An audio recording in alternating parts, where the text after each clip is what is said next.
What's up, guys? We are back at another one. It's been a little bit since of an update, and I have definitely made some progress on the LS swap. And I also have another surprise for you guys that we will talk about in just a little bit.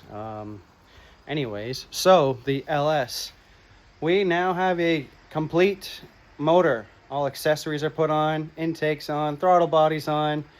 I took the injectors out of the fuel rail, freshened them up, cleaned them out, and put all new rings on them, new clips on the rails, all that goody stuff.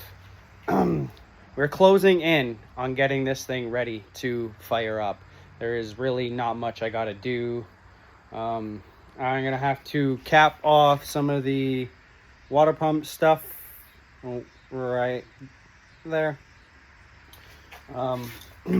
Obviously this is going to be running to the radiator, but you got these two back here which used to go to the heater core in your truck or whatever the motor came out of. Obviously there's going to be no heater core in this, so I got to cap those off. Got to put on a couple vacuum lines. I do need to order a longer throttle cable because it does not reach all the way to the throttle body, so I'm gonna have to change that out, get a longer one. Got the power steering pump lines on. Yeah, we're making progress.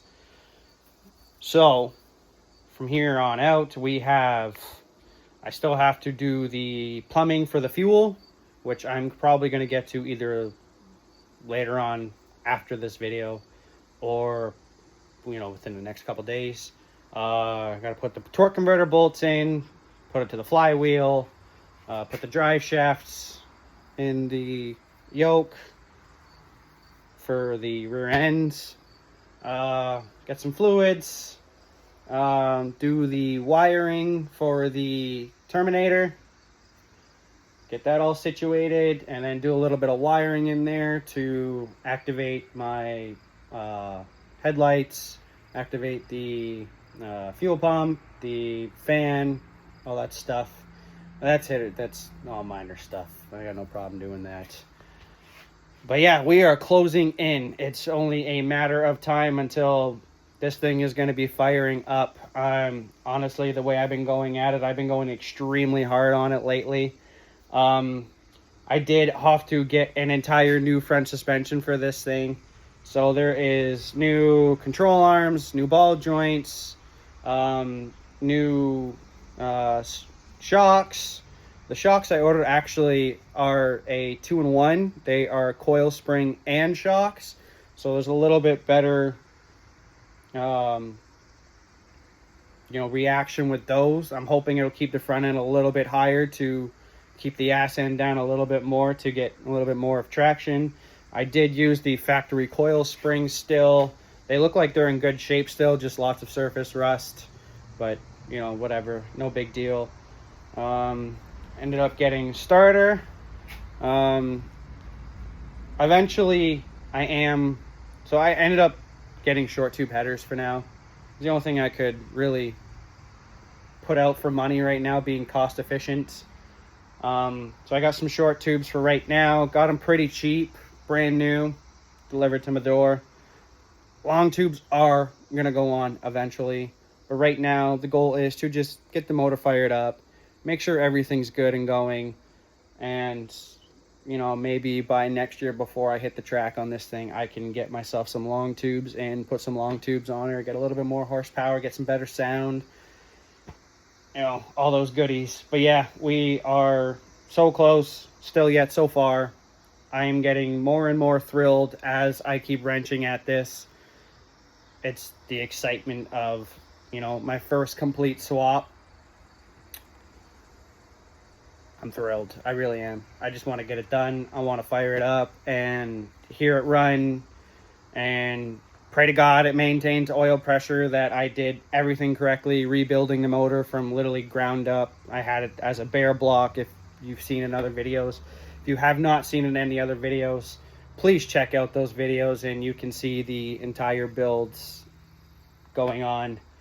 But yeah, we are closing in and I genuinely just can't wait. I'm been nonstop at this for about a week and a half now, and I have made so much progress. Yeah, we're going. Anyways, so now the surprise new project, and it's not a race car, it's not a street car, it is a camper. So me and my father, I was browsing Marketplace, you know, yada yada yada, always talked about wanting a RV motorhome. Never could really afford one because, you know, they're pretty pricey, and ended up finding that one. So ad was listed as does not run, needs a motor, yada yada yada. Me and my father went to go check it out. It is extremely well taken care of. The inside is extremely clean. It does not smell. All the fabric is still held up. It's 1984 Chevy Van 30 Vanguard. 350 small block to a turbo 400. But yeah, the motor was advertised as not running. Got there, checked it out. Frame is extremely mint. Suspension looks like it's been just recently replaced. Clean on the inside. Everything works. Me and my dad hooked up a generator to it. The AC blows cold. The stoves work. Yada, yada, yada. Literally everything but the motor works. So guy said that apparently it makes low compression. I've yet to really test any of the motor aspect yet. Haven't got that far. I've been more focused on getting the LS going because that's the biggest priority for me right now. I'm not really too worried about getting the camper going. Obviously, it's the end of the year anyways. Ain't much more camping can be really done. So save it as a next year project, because hopefully by the time wintertime comes, I got this thing out of here, driving, under its own power, good to go. You know, is what it is. So I'm going to, probably this weekend, I am going to take a day to run a compression test on this thing. See if it makes any compression. If it doesn't, I'm going to stick a bore scope down the spark plug holes. See if I can see any damages to the pistons. Not sure if I'm going to see piston rings. Most likely not. But I'm hoping that it's something top end related. Bent valve, stuck lifter, bad cam, something along the lines of that. Just I don't have to pull the motor completely out of this thing. It'd be nice just to take the top end off. It's one of those campers where the motor's like right in the middle next to where the passenger and driver sit. You just take the floor off and then you get whole access to the motor. So it's really easy to work on the top end portion, but if it's not top end, then sadly a motor will have to come out and we will have to figure out why it's not making compression. Really just hoping it's something top end related, but I'm really not aiming towards that's what the problem is. You know, most of the times you hear low compression, no compression, you usually got some sort of bad bottom end, which is usually a piston or whatever.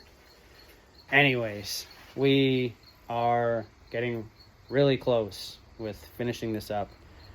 Got to give a shout out to my wife for helping me with this thing. She's been doing these small little stuff just to make my life easier. One less thing I got to do.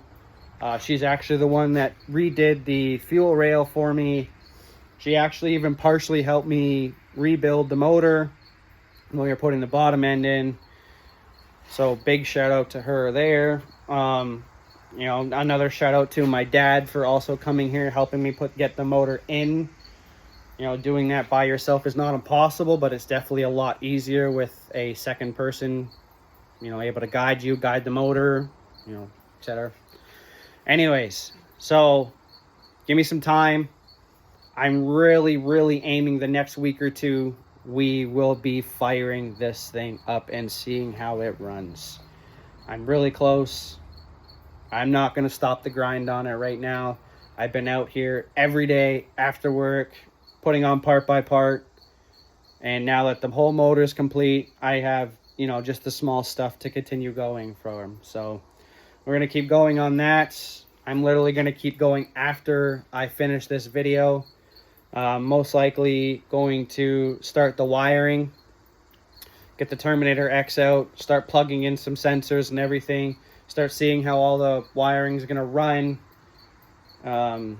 get all that done. I'm going to start fuel, and then, you know, just a little bit of extra wiring to get the fuel pump on, etc., etc. But yeah, we are getting there. I'm so thrilled, so happy. Stay tuned, guys. It's happening soon. Thanks for watching. Like and subscribe and share. Take care.